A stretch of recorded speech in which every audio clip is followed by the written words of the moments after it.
Okay, since the recording is started, I'm going to go ahead and start. Hi, everyone. Welcome on behalf of the Online Events Committee. My name is Annie McGrew, and I'm a graduate student at the University of Massachusetts Amherst. I'm going to be moderating the event today.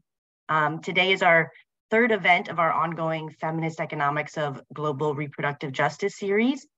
This series was motivated by the end of federal protection for abortion in the US, which happened in the summer of 2022. As well as threats to reproductive rights globally. And our event today will focus on incentives, leaders of countries, talking here about elites, capitalists, governments, what incentives these leaders have to control our reproduction through regulating our access to abortion and contraception. And part of the motivation for this event was that usually when we talk about abortion and contraception, it's framed as a cultural issue. But given the centrality of reproduction to our economic system, abortion and contraception are also economic issues, which I'm sure many of us here today believe as well. So this means that capitalists and governments may regulate our access to contraception and abortion as strategies to meet certain economic goals. And I think it's important for us to understand what incentives the most powerful agents in our society have in regulating our access to abortion and contraception, so we can be better prepared to win the struggle for reproductive justice for all. And I also wanted to mention that the previous events in the series are available on IAFI's YouTube channel. Today's event will be recorded and it will also be posted to IAFI's YouTube channel. And we also have online events in numerous other event tracks. So please look out for more information regarding those and feel free to catch up on any past events you might have missed on IAFI's YouTube channel. This is a Zoom meeting, as you guys know, since you logged on, and not a webinar. So this is just a friendly reminder to keep yourself muted until we have the Q&A section, and then you can unmute yourself to ask questions. There will be a Q&A section at the end of this event. And so we invite you guys to use the raise hand function to ask questions. And you can also feel free to put questions, comments, and share resources in the chat throughout the speakers, and we can get to those questions at the end of the event. So this event as I said, I'm moderating the event, and it'll feature presentations from 3 scholars, all of which who have written books that focus on abortion and contraception in the US, China, and India. So I'll do a little introduction for our speakers, and then we'll go ahead and start with the presentations. Our first speaker will be Jenny Brown. Jenny is an assistant editor at Labor Notes, and she's a national women's liberation organizer. She was a leader in the grassroots campaign to make the morning after pill available over the counter in the United States, and was a plaintiff in the winning lawsuit. She's also the author of the book Birth Strike, The Hidden Fight Over Women's Work, and the book Without Apology, The Abortion Struggle Now. We also have Maithili Srinivas. She's a professor of history and women's gender and sexuality studies at Ohio State University, and she's the author of 2 books, Reproductive Politics and the Making of Modern India, and Wives, Widows, and Concubines, The Conjugal Family Ideal in Colonial India. She's also an executive board member of the Abortion Fund of Ohio. And then finally, we have Sarah Mellers Rodriguez. She's an assistant professor of history at Missouri State University and author of the book Reproductive Realities in Modern China, Birth Control and Abortion from 1911 to 2021. So I'm very excited about these speakers, and we'll go ahead and start with our first presenter, who is Jenny Brown. So take it away, Jenny. Thanks, Annie. It's great to be here. And I should caution that while I'm an IAFI member, I'm not an economist. So I'm very excited to have sort of this cross-discipline discussion. So I'm going to just give a short summation of my book, and then we can get into some of the details in the discussion. So my book, Birth Strike, argues that the reason that we've seen such a battle over reproductive rights in the United States is that it's really a fight over the bearing and rearing of children, who will do it and who will pay for it. And in my group, National Women's Liberation, we worked from 2003 to 2013 campaigning to make the morning after pill, after sex contraception, available without prescription in the US. When we started, dozens of other countries had this. But thanks to our campaigning and lawsuit, the FDA finally recommended making the pill over the counter for all ages, but the administration of newly elected President Barack Obama overruled it. He said he didn't want his young daughters to be able to buy this pill. So we were surprised that the Obama administration had joined the attack on the morning after pill. I mean, although we had grumbled about the Democratic Party, it still seemed to largely support reproductive rights. And here we were talking about a contraceptive. So when we started that campaign, I was working with the Red Stockings Women's Liberation Archives, and we launched a project, what we thought would be a short pamphlet, to examine more closely how it was that opposition to birth control had become mainstream again in the US. So we looked at the history of birth control restrictions in the US, the dropping birth rate, establishment reactions to the dropping birth rate, the situation in other countries, and then we looked at our own experience of having and raising children or deciding not to.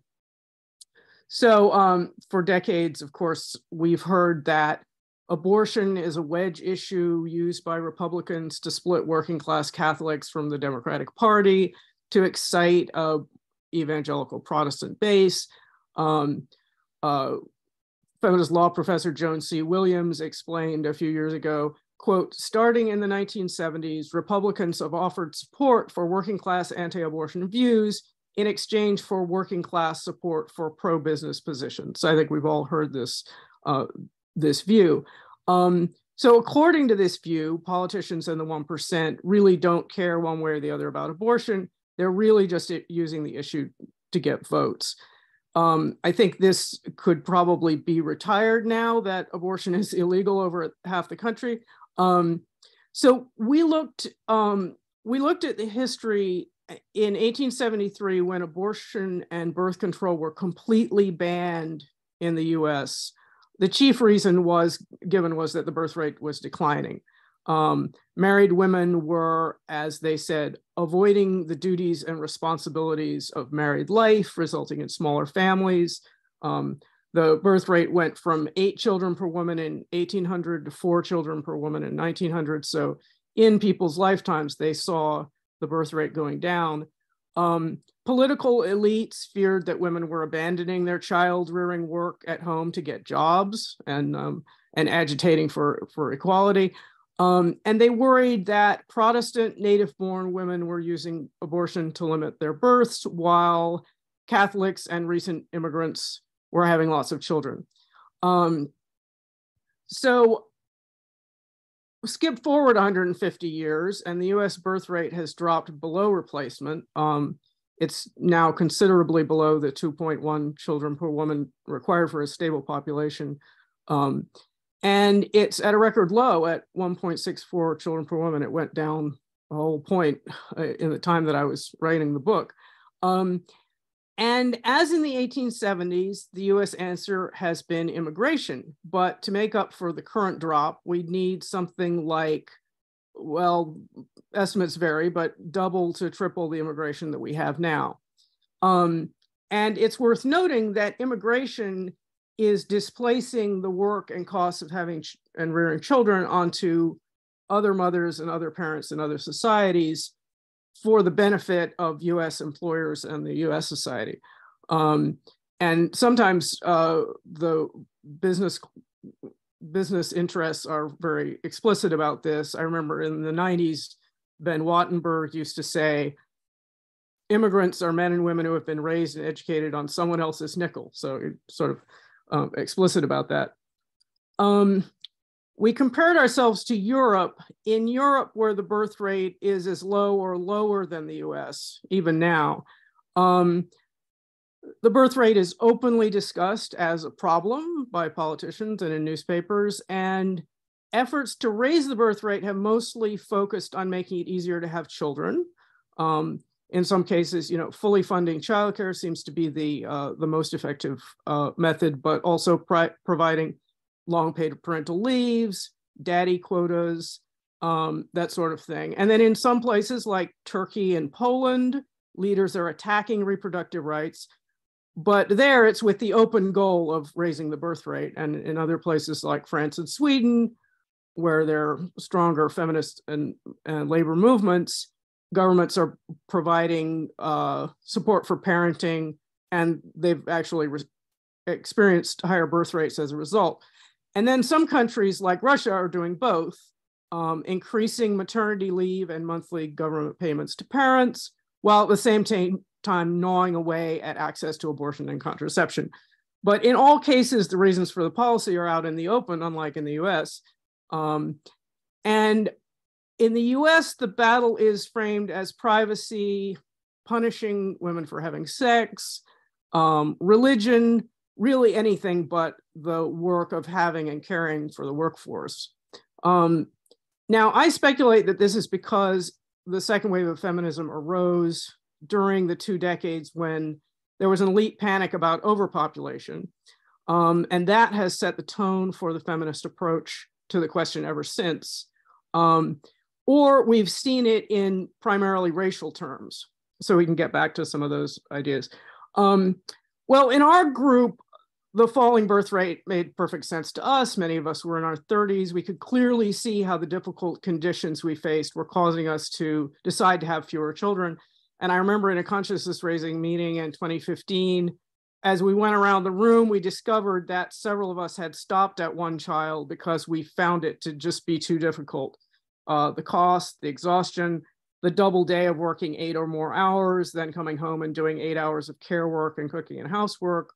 Some of us who didn't have kids testified that we wanted them, but it just didn't seem feasible given our unreliable health insurance, jobs that didn't provide leave.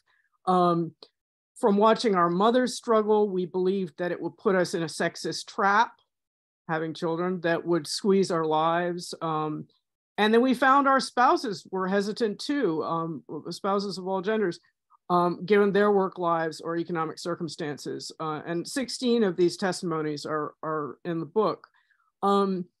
So we believe that all over the US, there are women like us who are blaming themselves when they want kids, but don't see how they can make it work. They're thinking, if I hadn't gone into so much debt for school, if I'd gone into a better paying profession, if I could just find the right childcare arrangement, if only I could find a spouse who worked fewer hours or did more of his share. If I hadn't, in other words, we see it as something we individually did wrong rather than understanding this as a system that requires our unpaid work to function. Well, when I was writing the book, I found a lot of establishment think tanks fretting about the lower birth rate, and it's only gotten more intense since the book was published. The main worries center around flagging consumer demand, immigration and what they see as its attendant political problems, an aging workforce causing rises in entitlement spending, and how to keep the US military strong when both the working age tax base and the supply of young people to enlist are shrinking. So given these anxieties, this emphasis that we see among the right wing on the family, as in the ultra-conservative group, focus on the family, makes perfect sense if by the family they mean women and women's unpaid labor. Ross Douthat, the New York Times columnist, a few years ago explained why large families are required for their program. Basically, they make it easier to cut government programs, make it ease the way to austerity. So he says, quote, "One of the things we've seen over the last 30 years is that in the absence of government programs, people aren't able to function usually as atomized individuals. You need some intermediary institutions if you're going to have small government. So you need strong families. You need people who are willing to have large families, for instance, which can then help provide for them in their old age. So if Republicans are serious about reforming Social Security or finding a way to increase the number of young workers paying into the system, then having a country with higher population growth, larger families is an obvious and conservative way to do it," unquote. So we call their program Small Government, Big Families. And it's explicit that to enable austerity, it's necessary to push some of these functions that could be done by the state, education, unemployment insurance, healthcare, and childcare back into the family. Now, there was a moment during the Glorious 30 after World War II, when the union movement was considerably stronger in the US, that employers put in resources towards the care and child-rearing job. During this period, people expected the wages of one full-time male breadwinner to pay his expenses and those of his spouse and their children, right? The vaunted family wage. Starting in the 70s, as wages stagnated and costs rose, households kept up by sending both spouses out to work, meaning that each couple is now generating 80 or more hours of work a week for employers, where it had been generating 40. And the job that the non-wage earning spouse used to do, child rearing, housework, caring for sick and frail family members, is no longer included in one worker's paycheck. Instead, it's squeezed into the few hours left in the day after paid work. The family wage was sexist because it locked in discriminatory pay and made women dependent on male breadwinners. But it did mean that the employer was contributing resources towards the family care job. So we make the argument that rather than going back to a sexist family wage system, the feminist way to arrange the care economy is to go forward to an increased social wage, services and benefits that everyone in the society receives as a right. So obviously healthcare, universal childcare, paid family leave, paid sick leave mandated by law. And we also argue for shorter work hours compared to US workers. For example, German workers get an extra 10 weeks off a year. As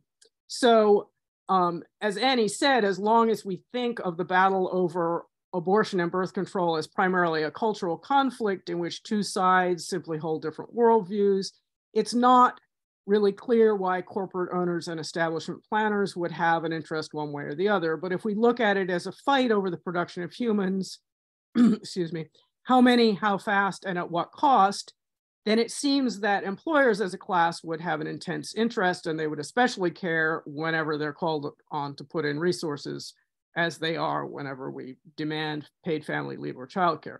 So their goal, as far as we can tell, is an ever-expanding workforce raised with a minimum of public spending and a maximum of women's unpaid work. And of course, why would employers pay for parental leave if they can get away with not providing it? Why would corporations pay taxes for a national childcare system if families can be induced to take the burden upon themselves? But women and all parents are refusing, and this is demonstrated by our lowest ever birth rate. So we think that that may give us some leverage. As the value of our birth rate goes down, the value of our unpaid labor raising successive generations can be seen more clearly by everyone. So our argument is that we should bring this battle into the open and raise some demands. Thanks. Thank you so much, Jenny. That was amazing. And our next speaker will be Maithili. So you can go ahead. Hey, everyone. It's really good to be here. Thanks so much to Annie and to the International Association for Feminist Economics for inviting me to this panel. I'm really quite honored to share the space with Sarah and Jenny as well. Also, as Jenny mentioned, I too am not an economist, so I'm really grateful to be in this space and to share my work in it. I wanted to start with a brief land acknowledgement, which I recognize is only symbolic.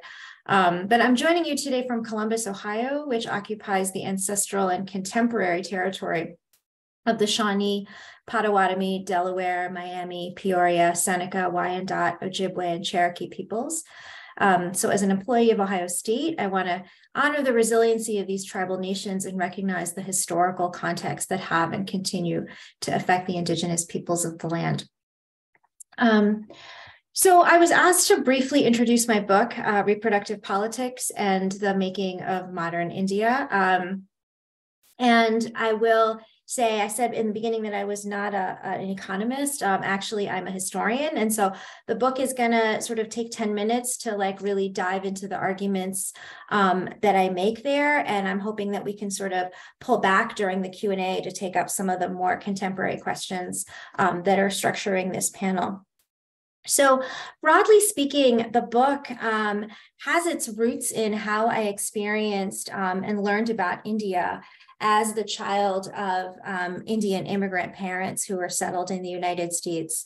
And so when I was a kid, overpopulation, I'm putting that in quotes now and always, was my family's answer to nearly every question I asked when I was visiting India during the summers each year, right? So everything from like, why did the buses seem really crowded to me? Because I was used to the American suburbs, to, you know, why did poverty seem so visible? And in short, sort of overpopulation became this go-to explanation for why India was the way it was. It was also an explanation that suggested a certain kind of inevitability, right? How else would India be given its population size? So, you know, many decades later, I was revisiting some of these childhood memories, and I began to wonder about the history of this hegemonic idea of overpopulation that had been my explanation for India for so long. And I started to read some work in population history and especially feminist critiques of population control policy. And from here, it was a short step to recognizing, as many others had before me, that population was also a reproductive question, right? Human numbers, like Jenny said, right? We're talking about how many children are born, how many die, and all the social, cultural, corporeal, and gendered practices that are associated with these births and deaths, right? So in that sense, population is and was a reproductive justice issue. So that was the conceptual space from which I wrote the book, right? A question about the hegemonic idea of overpopulation as an explanation for India or for anywhere. A recognition that the history of population also needs to be a history of reproductive politics, and a connection between this work and the broader field of feminist studies, both in South Asia and beyond. My goal was to write a history of modern India that put reproduction at the center. And so with that goal in mind, for the rest of my time today, I'll highlight a few interventions that I see the book making.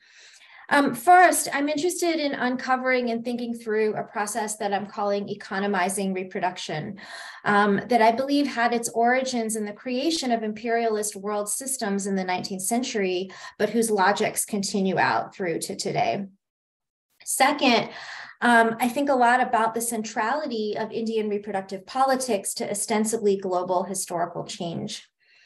Thirdly, I'm interested in the paradoxical role of feminist activism, which has sometimes advocated for fertility control via population control programs that were effectively anti-women. And finally, I ask about the implications of this history for our current moment of climate crisis and resurgent populationist discourse. And I think the stuff that Jenny was mentioning as well about the falling birth rate is part of the story. So let's start with economizing reproduction. The phrase itself is a riff off of Michelle Murphy's Economizing Life. And I'm referring here to a process whereby reproductive practices of various kinds, the age of marriage, childbearing, child spacing, whether to use contraception or not, whether to have an abortion, were rendered onto an economic grid. They were valued based on their supposed economic benefit or cost. And in the process, right, life itself got calibrated against the costs of its subsistence. The value of lives born or births averted, which is an actual measurable category in population control discourse, right? So births averted were measured in terms of their impact on, something called the economy. And I would add here that economy, and I get that I'm saying this to a group of economists potentially, but economy is not obviously something already constituted or natural that sort of shapes reproduction, but rather capitalist economic relations were created in part through a set of claims and interventions regarding reproduction and social reproduction. So we've naturalized this way of thinking in our contemporary world. So one of the goals of my book actually is to sort of historicize what is sort of assumed as natural, right? And to think about the conjuncture that brought together reproduction and economy in this way. And a pivotal moment in this history was the process of British imperial consolidation in India during the late 19th century. This was a period of massive famine on a previously unprecedented scale. And I'm arguing that these sort of crises of subsistence helped to economize reproduction along Malthusian lines. This late 19th century moment sort of marked the beginning of a sustained discussion that suggested that Indian poverty and starvation were due to, quote, overpopulation, and that this overpopulation in turn was due to uneconomic reproductive practice. So curiously, this emergence of overpopulation, by the way, as an explanation for Indian poverty, developed at a time when Indian population was not actually increasing, right? It wasn't rooted in empirical data. Rather, we find that a Malthusian explanation for Indian overpopulation took root alongside the material and ideological conditions created when the Indian colony became part of global systems, right? Systems of food and finance, of agrarian production and capitalist markets and their intersections that were ushered in by the British Empire. So this provoked a crisis of subsistence for marginalized populations that were punctuated periodically by periods of acute scarcity or famine. So when population actually did begin to increase in the 1920s, the resulting reproductive politics followed a well-worn terrain that had first developed in the 1870s. This idea has shaped the entire subsequent history of contraception and abortion across the subcontinent. And I would argue, if I want to think really big, beyond India and South Asia as well. So that brings me to my second point about the book, which concerns the place of India in the global history of reproductive politics, right? Transnational approaches have tended to center the West or the global North, even when they try to take a transnational approach. And other places become sort of the local ground on which so-called global actors operate. I'm wanting to tell a different story, right? Which is that India was not simply a local place where global reproductive politics happened, but rather the historical conditions in India, beginning in that late 19th century moment I was talking about, prompted a reproductive politics with global aspirations to take shape. This was true in the late 19th century when Indian famine conditions energized a neo-Malthusian birth control movement across the British Empire. It was equally true by the 1950s, when an emerging global population establishment introduced contraception and abortion as population control measures rather than as technologies for reproductive autonomy or liberation. There's a lot of other examples, but I'm interested, in short, in how Indian conditions help to define the meaning and the purposes of reproductive control, including contraception and abortion, transnationally. The result was a modern reproductive politics that claimed to address poverty without tackling inequality, and consequently made reproduction into a particular kind of economic question. So another way to say this, right? If we want to understand the tremendous durability of overpopulation as an explanation for poverty, if we want to understand the promotion of contraception as a kind of poverty alleviation measure, rather than as a means towards reproductive freedom, we have to look back to the systems of colonialism and imperial capitalism that, in Mike Davis's terms, ushered the third world into existence. So that brings me to my third point, and my third and fourth points are going to be brief.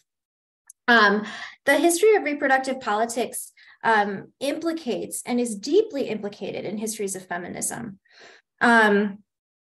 Many scholars have made clear that the history of birth control was not sort of a simple line or a trajectory from subjection to freedom in any part of the world, right? Instead, advocacy about contraception and abortion sprang from a variety of motivations, right? Malthusian ones, eugenic ones, sexual radicalism, anti-patriarchal thought, anti-capitalism, socialism, right? The list goes on.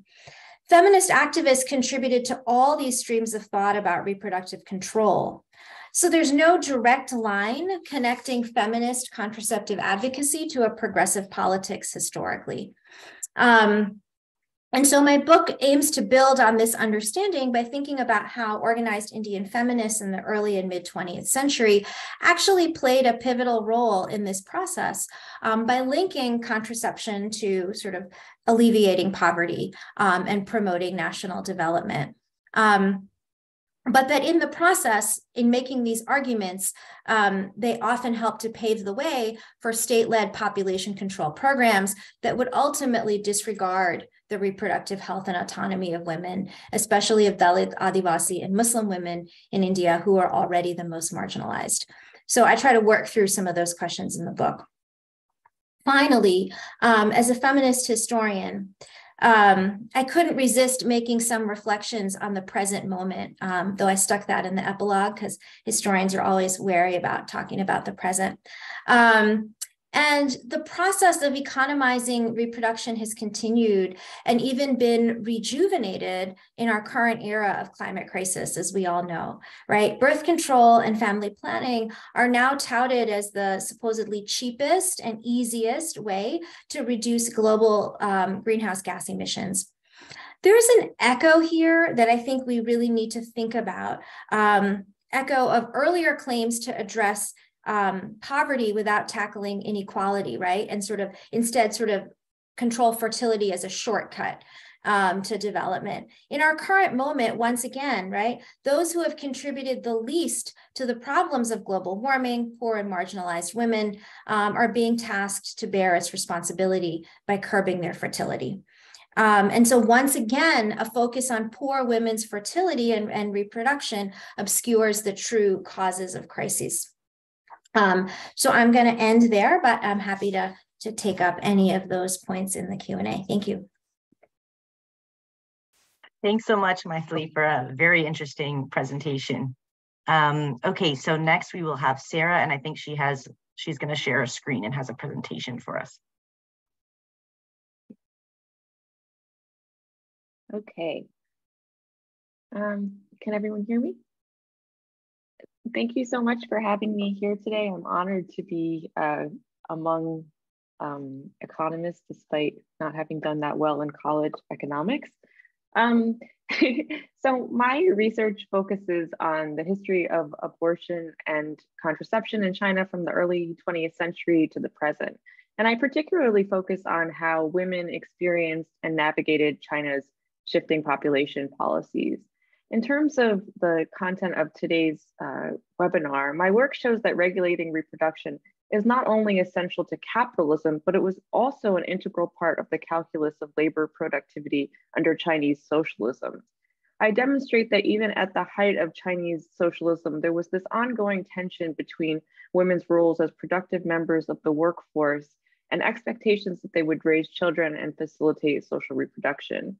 Whether the state's goal was increasing the workforce as it was in the 1950s or optimizing it through fewer but higher quality births as in the 1980s, Chinese women ultimately have borne the brunt of these policies.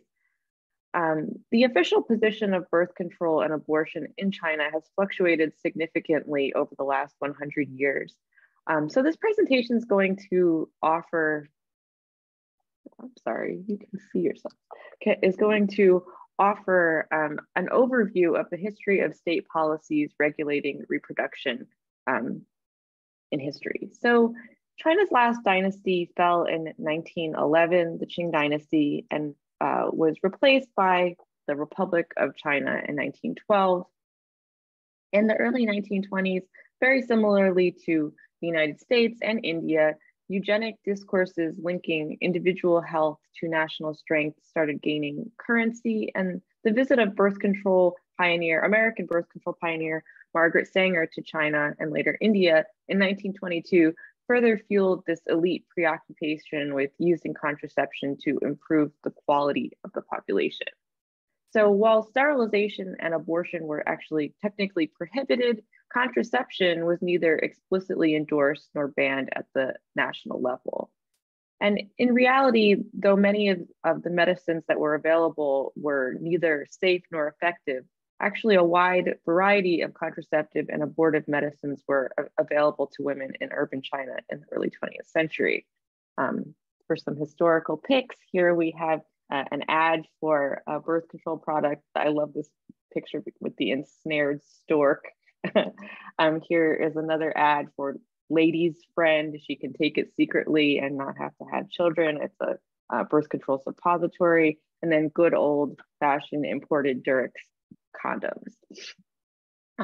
Despite the availability of these products, abortion appears to have been the most common form of fertility regulation.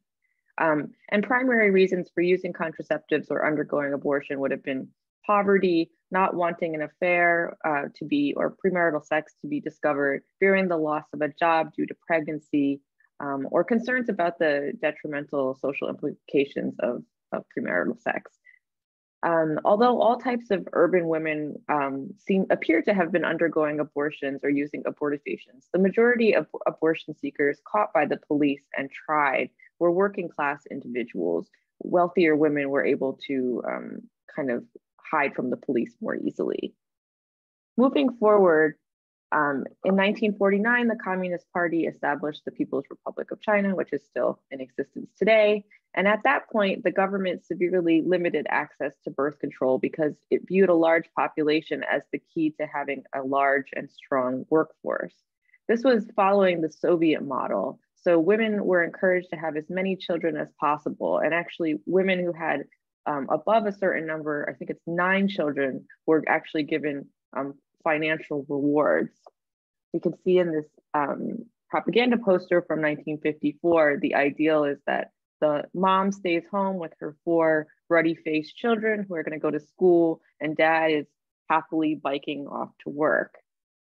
But shortly after this poster would have been created, census results revealing that grain production could not keep pace with population growth, as well as the desire to get women like this out of the home, led to a gradual loosening of restrictions on contraceptives and abortions, and the first national campaign in China to promote family planning.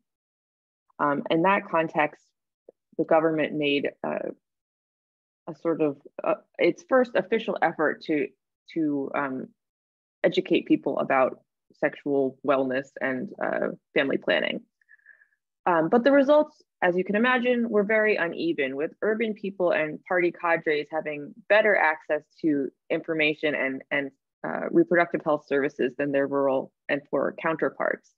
In 1957, intellectuals calling for more birth control were actually silenced, showing that really there wasn't unanimous support for family planning.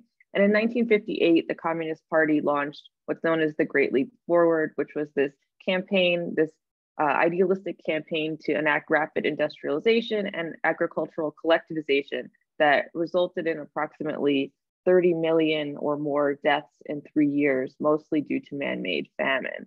If we look at this graph of the birth rate in China since the founding of the People's Republic of China, the only time that the death rate actually exceeds the birth rate is during this man-made famine here. So the Great Leap Forward's failure, kind of like in India, makes the need for family planning even more urgent.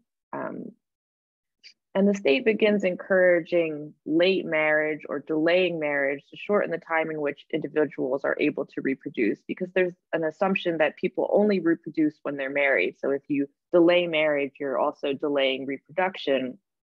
And it's also, this movement is framed as a way to increase gender equality and empower young women. So a lot of the visuals that appear in this period show these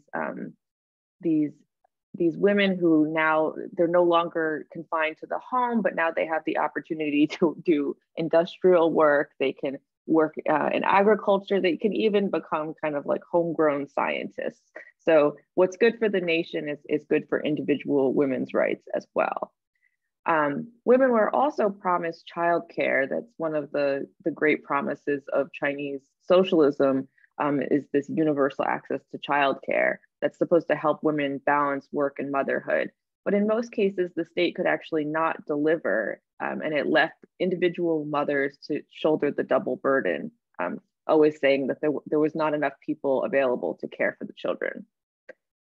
It's worth noting that in the People's Republic of China, like many other places, birth control is linked to women's biological roles as wives and mothers, and therefore is viewed as primarily a female responsibility. As such, family planning propaganda, which is known as birth planning propaganda in the PRC, largely targeted women and women's bodies. Due to a combination of gendered state policies and male resistance, male sterilizations and condoms never played as significant of a role in family planning as women-centered birth control methods. While one could argue that female contraceptives granted women greater sexual autonomy, it also meant that women consistently bore the physical and emotional burden of managing their fertility. For example, Initially in the 1950s, there were no provisions for male sterilization, even though vasectomies would have been equally effective in preventing further births and were less invasive than tubal ligations. Even after male sterilizations were introduced, men were resistant to undergoing them. And both men and women that I interviewed actually said that men's work is more important than women's work and more lucrative. So men can't afford to be, at home sick. In the countryside, which is at this point would have been much of China, in particular, men's work was also accorded greater value in terms of food rations, despite the rhetoric of gender equality. So of course, it makes sense for the wife to stay at home and have an IUD inserted or undergo abortion or sterilization, because her husband's work automatically leads to more food. So as with childbearing and contraception use, sterilization in China would become another form of gendered labor. Here is a chart that shows the ratio of male sterilizations to female sterilizations since the 1970s. And you can see that at every point, female sterilizations far exceed the rate of male sterilizations. So in 1966, Chairman Mao, the leader of China, launched the Cultural Revolution, which was this political movement meant to destroy the bureaucratic class that was supposedly lingering, despite the fact that China is supposed to be socialist. Despite the social dislocation caused by this movement, birth planning propaganda increases steadily from the 1960s onward. So one could find images of people walking down the street, collectively learning about family planning or birth planning. This is an image of a women's health class where young women are learning about family planning. It's interesting to note that there are no men here because the responsibility falls entirely on women. Also, these women are probably all married, as unmarried people wouldn't have had access to this type of information.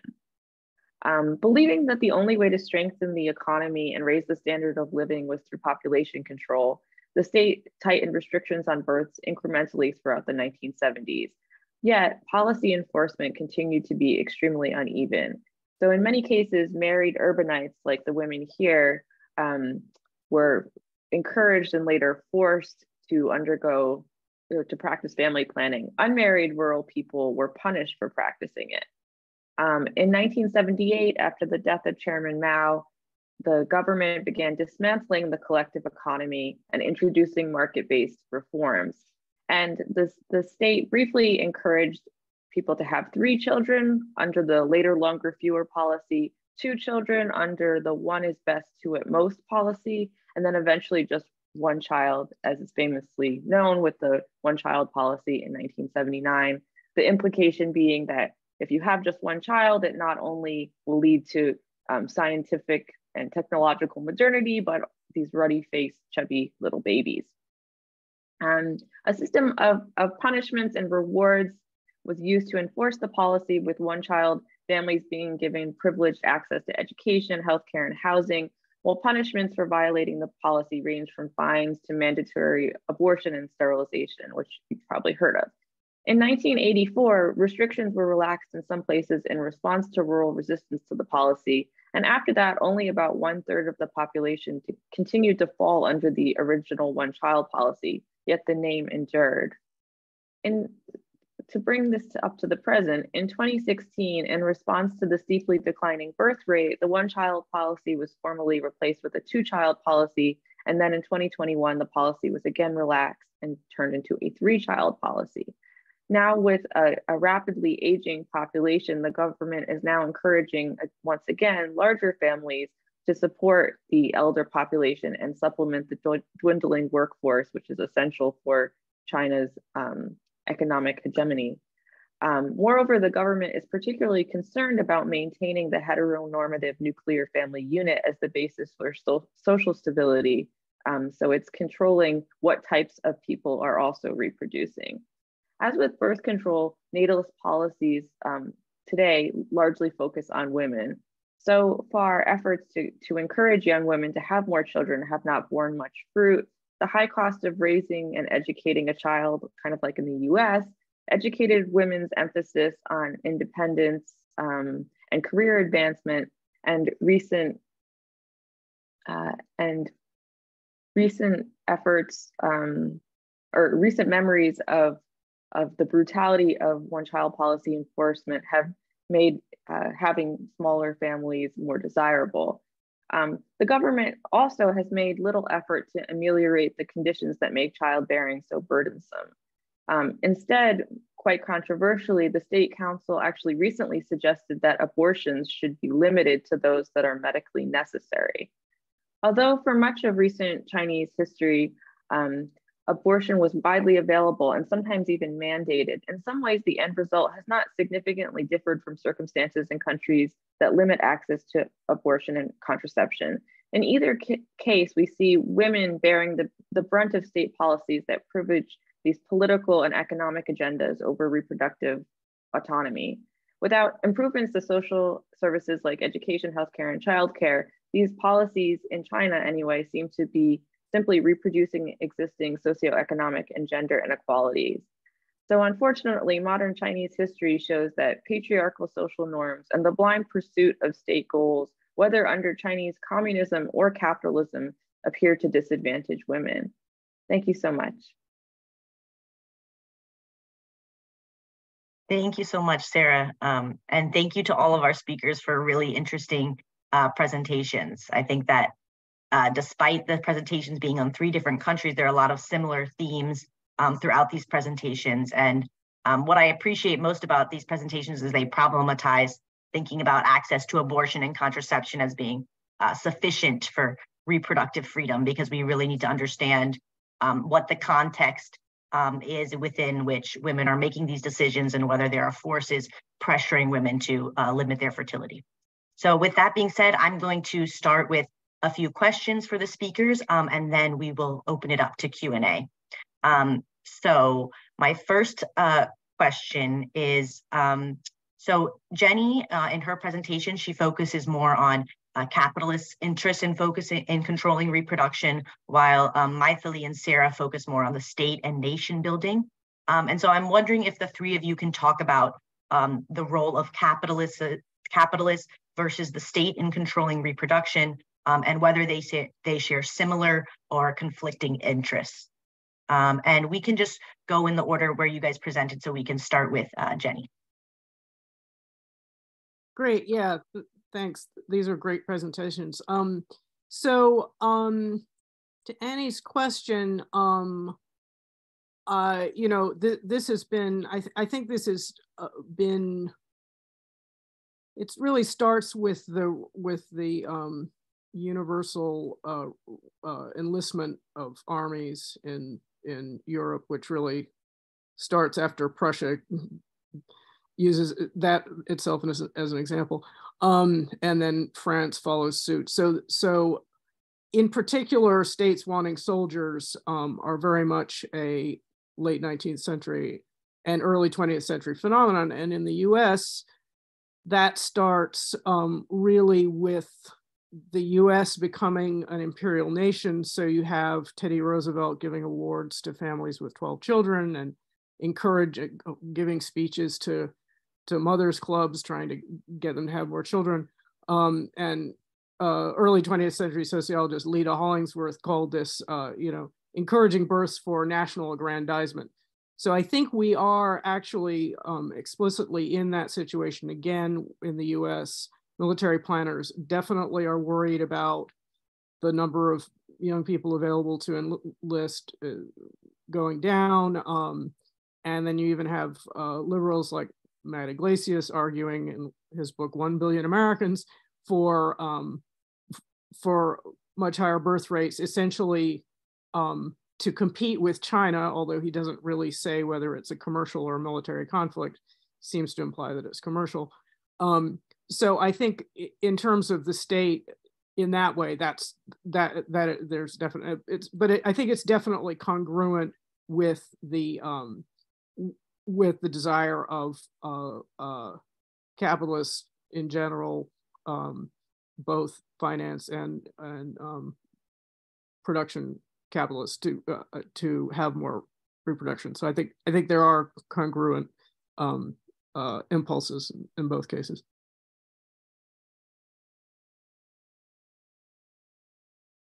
Yeah, should I go ahead? I'm muted, sorry. Yeah, go ahead, my Feli. Yeah, excuse me. Sorry. Yeah, thank you for that. And Jenny's comment sort of introduced some new directions for me that I hadn't really thought through. So I'm still processing, but I guess I would think about sort of pro-natalist and anti-natalist policies as often being sort of two sides of the same coin, right? And so that pronatalism in many ways is not that different from antinatalism on the one hand. And that secondly, in many societies, pronatalism for some groups goes hand in hand with antinatalism for other groups simultaneously. So I guess if that's sort of like the big picture for me to think about, within that, I wouldn't necessarily think of sort of capitalist interests versus the state. I think I sort of, because I think they're often aligned, but also because I think we're like, what is controlling birth supposed to be doing, right? In all of these cases, it's sort of instrumentalizing reproductive fertility control for other interests, whether it's, you know, as Jenny was talking about in terms of, you know, sort of military recruitment to labor recruitment. But in my case, you know, and I think in the Chinese case, certainly with one child, right, a set of claims about controlling population as a shortcut or a way to avoid things like redistributing land or wealth, right? This was certainly something that was debated and fought over in the immediate post-independence period in India, where in most cases, truly substantive redistribution in terms of land as the sort of central resource in an agrarian society never occurred. And so instead, fertility becomes a sort of an alternative way that you can, it's sort of like supposedly the easy path out, because who bears the burden of that? Typically the poorest and most marginalized of people, especially women. So I guess in the case of India, the state and claims of nation building sort of take center stage, I would say throughout the 20th century, but especially in the period after independence, but by way of trying to resolve a set of tensions that are raised by capitalist development projects, even though they're sort of in the garb of national economic planning in the Indian case, right? And it's the core tension of sort of how to take on poverty and scarcity without taking on redistribution of resources. And so I think that's sort of the through line that I see throughout all of these. Thanks, Mythili. That's really interesting. It seems kind of like that the state kind of comes in to help the capitalist class succeed. And then I guess when the capitalist class succeeds, the state also succeeds. Is that kind of how you would think of it? I mean, yes. I mean, I think it's always like more complicated than that, right? Because the state is not the same as the capital has always, but yes, but I do think that it's a way to promote a vision of economic development, right? That supports private capital, that at the same time is laying claim to addressing some of the sort of core social tensions, right? That are the legacies of colonial underdevelopment and that sort of continue into the post-colonial period. Thanks so much. Sarah, would you like to take a stab at answering the question? Sure. I think in the Chinese case, like was mentioned, things tend to align perhaps more closely with the Indian case in that the interests of the state often, but not always, align today with capitalist interests. There's less of a distinction between individual capitalist interests and state interests because they tend to be one and the same. But in the past, when China was ostensibly not capitalist, we still see those same kind of tensions existing. There's still kind of the afterlives of capitalism controlling or dictating people's individual reproductive, well, I wouldn't say choices, but behaviors. So ultimately, I think even when capitalism isn't a part of the vocabulary, because we're talking about Chinese socialism, capitalism, or at least the need to align reproduction with the state's economic agenda is still always present. Thanks. Thanks so much. The second question I have is more directed at Sarah and Mafeli. So you guys both talk, I guess I'm wondering how a certain country's position in the global economic order might affect how they approach population control or reproductive control. So I'm specifically wondering if the population control policies in China and India were related to their position more towards the bottom of the global economic order and the goal to move towards the top of the economic global order.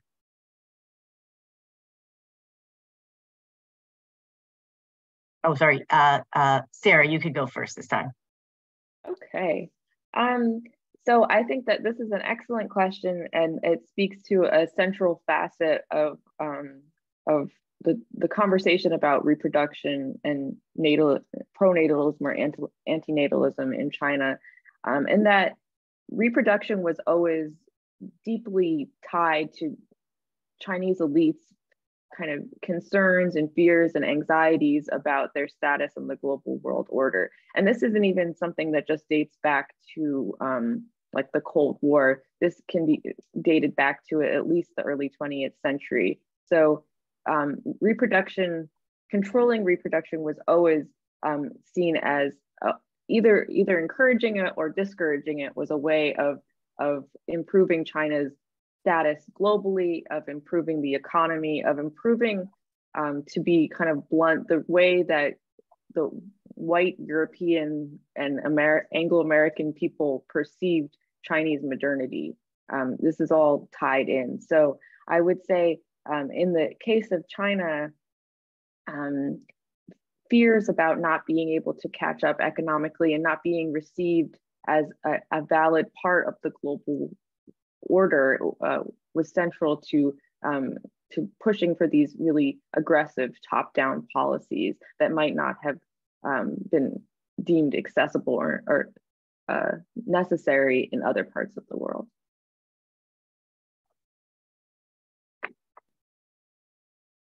So yeah, I mean, I think there's a lot of resonances, right, with the Chinese and Indian cases that Sarah and I have had a conversation about once before, and I think there's like a lot of room to keep going on this. But yes, so all the things that she said, to which I would add in the Indian case. So India became the first country anywhere in the world to have a state-directed population control program, and that started in 1952. So just a few years after independence from Britain in 1947. So it became sort of one pillar or one part of a kind of Indian development scheme. But like, what was the development about? It was precisely about catching up, right, in the aftermath of colonialism and sort of promoting economic growth. But to that, I would sort of bring in actually, since we're in sort of this Cold War moment, right, sort of the United States as well as the Soviet Union, which offered sort of different models and paths forward for development. And I'm not going to go into this to the Soviet thing a whole lot, but on the US side, I think this sort of drive, right, to control population as a mode to promote economic growth, right, really what they mean is GDP growth, is a sort of an American modernization model that was starting to freak out about a population explosion even as early as the 1950s, actually even earlier than that. And the sort of birth of demography as a particular kind of social science, and its theories around the demographic transition in the mid 20th century, that sort of made the claim that that the path to modernity was a demographic path, right, that went from high fertility to low fertility. This was an enormously influential theory. It was developed in part and in conversation with players in Asia, including both China, actually, and India, and a number of other places. So I think that vision of demographic transition and the move away from a kind of a pronatalist argument that, you know, population growth was the sign of strength, of national strength, right? An idea that had a very long hold in the US and elsewhere in the world, towards this model that modernity requires small families, essentially requires the demographic transition, is sort of an important convergence, I think, that we're seeing in the mid-20th century that sort of produces this approach towards population control. And then lastly, I'll just sort of throw in, I would argue that those models, right, that the US demographers, for instance, were sort of putting forward for other parts of the world, for sort of high fertility parts of the world, actually came back and kind of reshaped US politics too. Like, I don't think that it was absent from the 1960s and 1970s movements around abortion rights, reproductive rights, et cetera. I think there's a much more entangled history here as well. Thanks so much. That's a really interesting point about it coming back and affecting US policies as well. Okay, so my next question is that, so in your research, we've talked about, you know, the capitalists of the state and how their interests might align or converge. And so I'm wondering if in your research you find that the interests of elites in controlling fertility align with or contradict both patriarchal norms and also racial hierarchies. So how those things interact. And we can start with Jenny this time. Sure. Well, I think I talked a little bit about the patriarchal norms that are being promoted in order to inflict austerity, right? The conflict over basically wanting women to be available in the workforce and wanting them to be home having children. So that conflict emerges, especially in the 70s. But I think even for conservative women in the US, and this is a change, I think, in the last 50 years, the idea of staying home, except perhaps when your children are very small, is no longer really conceivable, even if it were economically viable. So I think that's sort of where the rubber is hitting the road on this, is that there's a conflict between wanting women available to work for long hours and wanting them to also have kids. And the experience of women there is that we can't really do both comfortably. So we're choosing one or the other, and in general, we're choosing work, which is leading to the lower birth rate. So then the question is, you know, the fight over birth control and abortion. In terms of it, racial hierarchies, I mean, I think the big conflict, I mean, there's a lot of alignment, but I think the big conflict comes over immigration in the US, which is mostly people of color, and it sort of boils down to a conflict among the elite about how to get immigrants in without allowing them to have any power. So either as voters or on the job. And so to that extent, the racism has been useful, but it's also fraught because a lot of people are racist and don't want immigrants here. So that's kind of been a little bit of a debate within the Republican Party and among elites in the Republican Party who want immigrants. So far they've been resolving it by terrorizing immigrant communities and guest worker programs where you have no say in the society. As soon as your job ends, you lose your visa and you're ejected. So I think that's sort of one of the conflicts that's been going on. And I also something that Maithili said reminded me of this great example of what she's talking about in the case of the U.S. Colonizing Puerto Rico, taking away most people's farmland for sugar plantations, and then suddenly arguing that there was an overpopulation problem in Puerto Rico, which really boiled down to, we've taken all your land and you don't have anywhere to go, and then imposing birth control and sterilization. So, yeah. Thanks, Jenny. Sarah, do you want to go next? Sure. So do the interests of elites in controlling fertility align with or contradict patriarchal norms? Well, I think at various points it wasn't so cut and dry.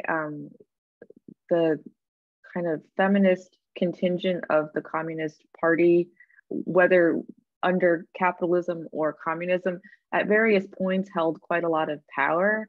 But nevertheless, in everything I've seen in modern Chinese history, the interests of elites always ultimately end up aligning with patriarchal norms because fear of upsetting men by subjecting them to the types of like interrogation or close watching that we have with women would never be viable because men are resistant to it. So ultimately, what interests men tends to also be what interests capitalists and also seems to interest those in power as well. The case of racial hierarchies is quite interesting. I guess in China it would be ethnic hierarchies, but so Chinese ethnic policy interacts in really interesting ways with its fertility policies. So under the one-child policy, ethnic minorities were actually allowed to have more than one child, typically 2 children, which was the source of great resentment among many of the Han majority people. Now, if you've been following the news in the last year, last few years, there's been mounting reports of Muslim Uyghur people being forced to undergo sterilization and forced abortion and things like that. But we can't just draw like a straight line back in history. There's been quite a lot of fluctuation, and it seems like elites are not always sure where they stand or how far they can push minoritized people when it comes to reproduction. Thanks, Sarah. Maithili? Yeah, thank you. So I guess I think I'll talk about the racial hierarchies question maybe first or primarily, because I think the question is always sort of like when it's about fertility control or controlling overpopulation, it's always about like who's overpopulation, right? Because like typically elites, or actually really no one, right, sort of stands up and says, you know, I am the overpopulation, right? It's always like other people's overpopulation and overfertility. So I think that's a really key sort of part of all of this, right? About who gets sort of figured as the sort of dangerous reproducer or the one who's reproducing too much. In the Indian case, I think that's very much around caste identities, right? So that Dalit populations or other lower caste populations sort of get figured as the sort of over reproducers whose reproduction or fertility is in practice the one that is policed the most, sometimes under punitive policies, sometimes under coercive policies, right? They're sort of like marked out and targeted for sort of being the source of over reproduction. I think for a long time, but especially kind of ramping up recently, the kind of, you know, there's a Hindu nationalist government in power in India that has targeted Muslim minority communities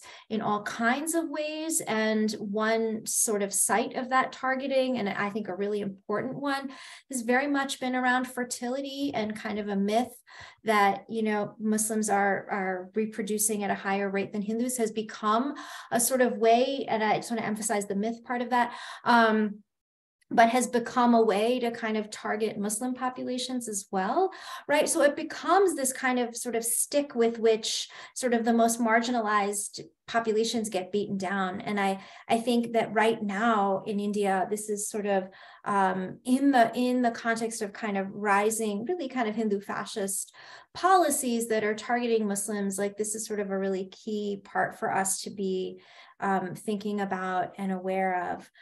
in how sort of the discourses have been shaped. And I won't go on and on about the patriarchal question, except to say that often these interests are in alignment, right? Between sort of patriarchal interest, what in India are termed sort of communal interest, referring to sort of these sort of Hindu-Muslim politics, that often those are lined up with sort of patriarchal forms of control that, like as in the Chinese case, have historically always targeted women as the site whose bodies are sort of on the line in terms of controlling fertility. Okay, thank you so much for answering all of my questions. I'll go ahead and open it up for Q&A. So if people want to raise their hand or post in the chat.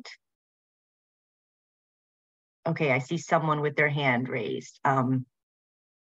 Shengzhu, did I pronounce that correctly? You can go ahead. Hi, yes, it's Shangxu, thank you.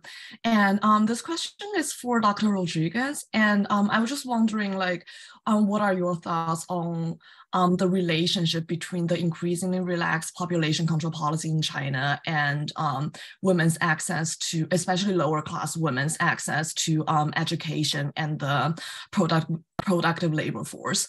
Because personally, I often see the discouragement of women in general in China pursuing higher education. For that, as we know, more educated women are less likely to be eager to have children and take part in the formation of a traditional nuclear family. And I just want to hear your thoughts on that. Great question, thank you. And you'll have to bear with me because of the burdens of motherhood. I have a newborn who does not sleep, and I've only gotten like 2 hours of sleep. So I'm working off of a quarter of a brain at the moment. But regarding the relationship between the relaxed policy and access to education for like traditionally poor women, I think more and more we're seeing that women from all different backgrounds are wanting to pursue an education. And I think also thanks to social media, there's just a broader awareness of different opportunities that kind of these elite urban women are having. So more and more women are wanting to take this path to education and realizing that ultimately is going to come in conflict with their own kind of plans for fertility. Also, at least in my own research, I found that women across the board that I interviewed just said, we're so tired. We can only have one thing. We can either have an education and a career with potential for advancement, or we can have children that we spend a lot of time with, that we provide daycare for, that we send off to good schools and we nurture, and we really can't do both. And they typically seem to max out at about one child, kind of as Jenny was saying. Women are just tired, and it's just not economically conceivable to do both, pursue an education and have a big family. So I don't see the relaxation of the policy really impacting women's choice to pursue an education. If anything, they'll just sort of ignore it and think, okay, the state doesn't really understand me or my personal interests, and continue to pursue what's individually more gratifying, which is often education. But thank you so much for that question. Thank you. Are there any other questions? We did have one in the chat as well that I can go ahead and read. Okay, that would be great. Yeah, it's from Lucy Eno, and she asked, it really seems like there is a lot of logic to the economic argument that paying for care work would raise GDP and have great benefit for society as a whole. She says, I am not an economist, so please excuse me if that is simplistic. But so why is family planning still the predominant economic argument? Is it just racism and misogyny, or is there something I am missing?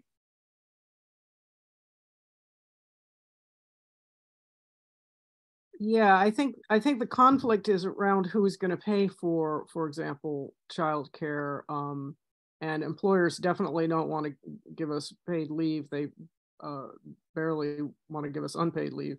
So so those conflicts, the conflicts between what employers want. Obviously, they want us to be available for work, but they want the population to grow in general. But for any given firm, they would like those costs to be borne by someone else rather than them. So I think that's really where we see the conflict. Thanks, Jenny. Sarah and Maithili, do you guys have any thoughts on that?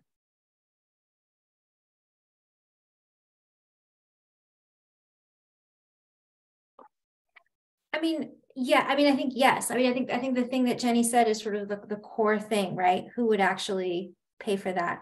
And the conflict over that. I think in the Indian case, just to sort of add in a few additional things is, you know, a lot of people are employed in informal sectors of the economy.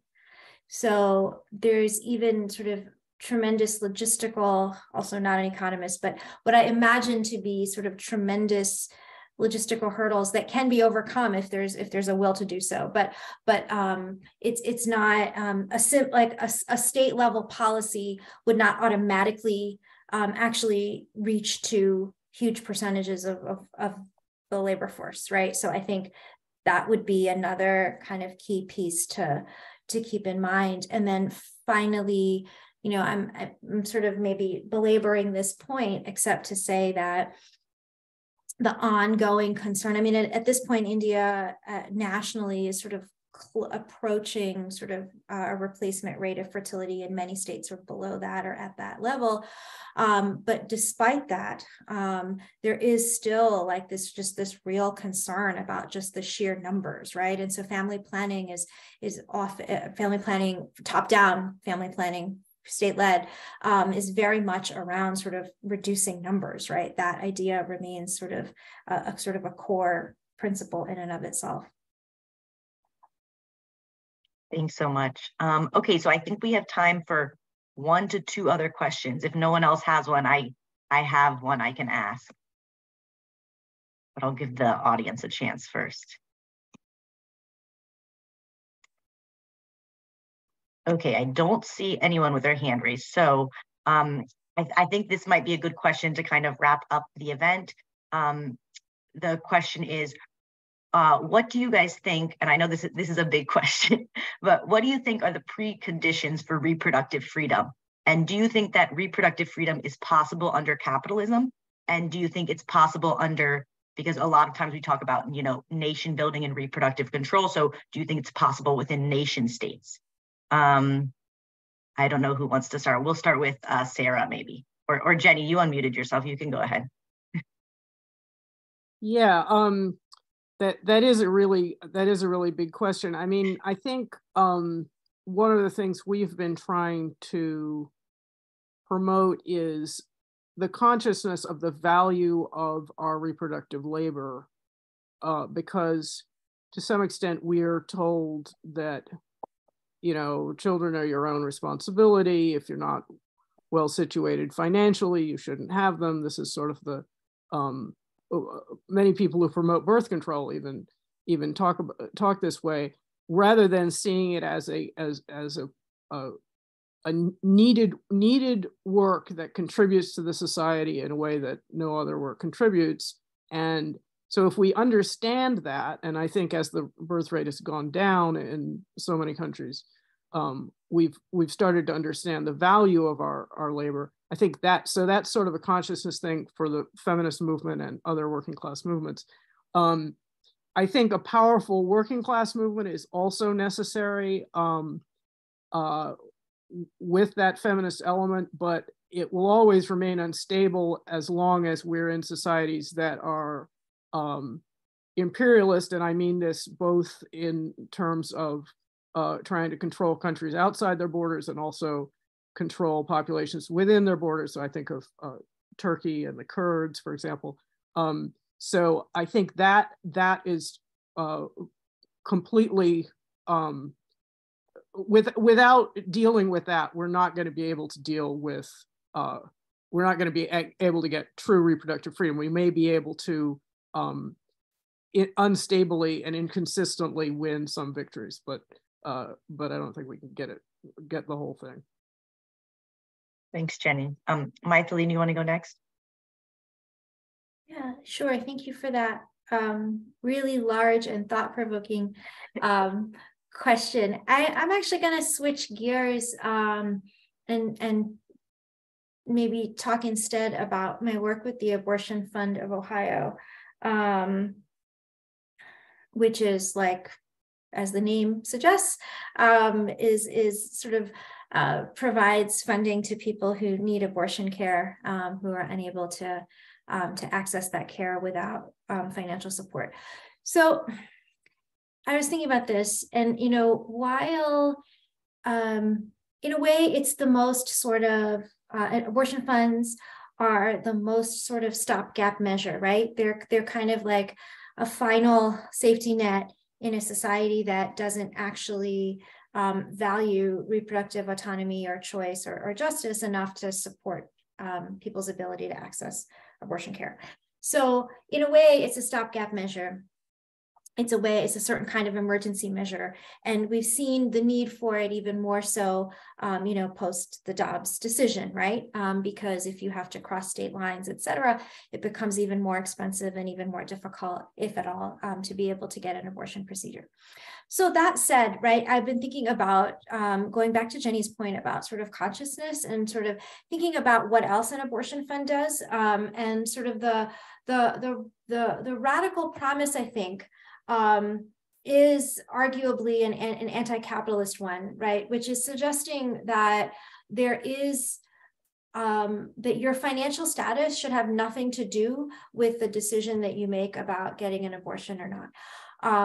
We're far from being in that space yet, but I think but it does sort of open up this potential, right? Because once you say that, and once you commit to that idea, then it poses all these other kinds of questions, right? It causes you to question all of the stigmas that exist around who should or shouldn't have a child at a particular moment, right? Which is often based on a set of assumptions and stereotypes around class or race or caste, et cetera.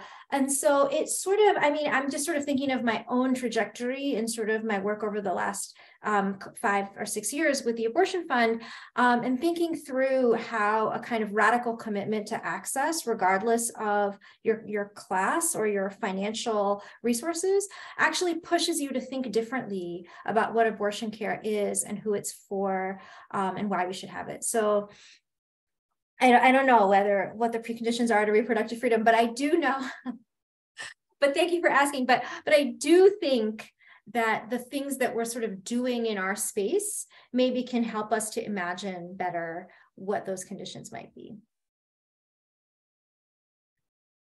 Thank you so much. Sarah, you want to go ahead? Sure. I don't know if it would take me a while to think of the answers to this wonderful and broad question. But I guess the thing I would want to add is thinking of this from the kind of reproductive justice framework. I see a precondition for reproductive freedom as integrating discussions of reproduction and maternal health and all of that stuff into just our everyday healthcare system. And when all of our reproductive needs, whether they be abortion or contraception or just talking about sex ed, when those things are fully integrated into the healthcare system, I see that as being really paving the way for the freedoms that we hope to enjoy in the future. And I think that is, regardless of the political system one is under, we need to have that type of integrated healthcare to access reproductive freedom. Great, thank you guys so much. This has been a really amazing event. I'll say some wrap-up remarks. Can I just say one quick thing? Oh, yes, Sorry. yes, please do. I just noticed in the chat a comment about paying for doing the care work of abortion funds. And I just wanted to, so like, yes, I agree, which is why, I mean, it raises its own questions, but our board is volunteer, but I just wanted to say that the folks who are actually doing the work on the ground are paid And that is the model that we are using. It's not volunteer labor. So I just wanted to put that out there for about the AFO. All right, thanks for clarifying that. Any other concluding remarks? Okay, so yes, thank you, Jenny, Maithili, and Sarah, and to everyone who's joined the session. This has been really interesting. I feel like I've learned a lot and have a lot of thought-provoking questions. And I just want to say on behalf of the online events committee that we have upcoming online events. Our next event will be the first event in our Feminist Macroeconomic series. It's going to be called Austerity, Extent Gendered Impacts and Feminist Economics Alternatives, and it'll be on Thursday, February 16th from 9 to 10:30 Eastern. And then we also have a Feminist Economics 101 event featuring IAFE President Lee Badgett, being interviewed by IAFE Young Scholar Ridhi Agarwal on Tuesday, February 21st from 9 to 10. So check your emails, look out for those events. And yeah, thank you so much to everyone for coming. Thanks, Annie. Thanks, everyone. Yeah, thanks.